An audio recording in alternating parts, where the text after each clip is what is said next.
Baghdad का एक इबरतनाक वाक़या। बगदाद अपने इल्म, तिजारत और दीनदारी के लिए मशहूर शहर था। वहाँ एक आदमी रहता था, नाम था हारिस।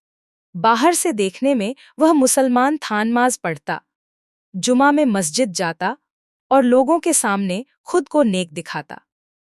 लेकिन उसके दिल में हसद, गुस्सा और दुनिया की मोहब्बत भरी हुई थी।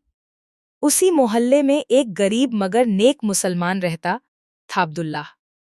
लोग उसकी सच्चाई, अमानतदारी और अच्छे अखलाक की तारीफ करते थे। यही बात हारिस को अंदर ही अंदर जलाती थी। उसे लगता था कि लोग अब उसकी इज्जत नहीं करते। एक दिन तिजारत के सिलसिले में दोनों के बीच झगड़ा हो गया। शैतान ने हारिस के दिल में जहर भर दिया।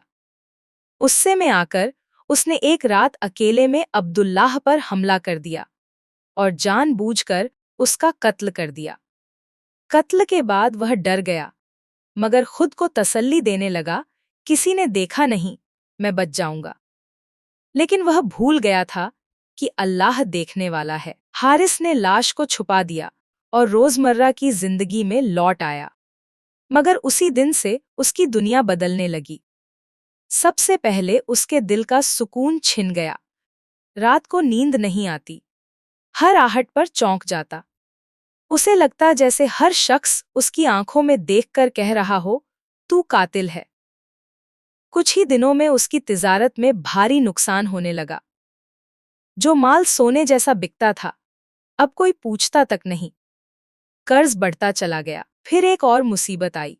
उसका अपना बेटा अचानक बीमार पड़ गया। उसने हकीम, डॉक्टर सब दिखाया, मगर फायदा न हुआ। हारिस रातों को रो कर कहता, या अल्लाह, ये सब क्यों हो रहा है? लेकिन वह अपने गुनाह को भूलना चाहता था। एक दिन बगदाद की जामा मस्जिद में एक आलिम बयान कर रहे थे। उन्होंने आयत पढ़ी, और जो कोई किसी मोमिन को जानबूझकर कत्ल करे, उसकी सजा जहन्नम है। सूरह निसा 93। यह सुनते ही हारिस कांप उठा। ऐसा लगा जैसे ये आयत उसी के लिए उतरी हो। उसका दिल गवाही देने लगा, ज़मीर जाग उठा। उसी रात वह डर के मारे बुखार में तपने लगा। हालत बिगड़ती चली गई। लोग कहते थे, इसे किसी की बद्दुआ लग गई है। आखिरकार उसने काजी के सामने जाकर अपने जुर्म का इकरार कर लिया। कातिल का राज खुल गया। उसे सजा मिली, इज्जत मिट्टी में मिल गई और वह वहीं दुनिया में जलील हो गया। मरते वक्त वह रोते हुए कह रहा था, काश मैंने गुस्से को काबू में रखा होता, काश मैंने एक मुसलमान का खून न बहाया होता। यह वाक़या हमें सिखाता है कि मुसलमान का खून बहुत अजीम गुनाह है। अगर कोई दुनिया की अदालत से बच भी जाए, तो अल्लाह की अदालत से कभी नहीं बच सकता। अल्लाह हमें गुस्से, हसद और जुल्म से बचाए।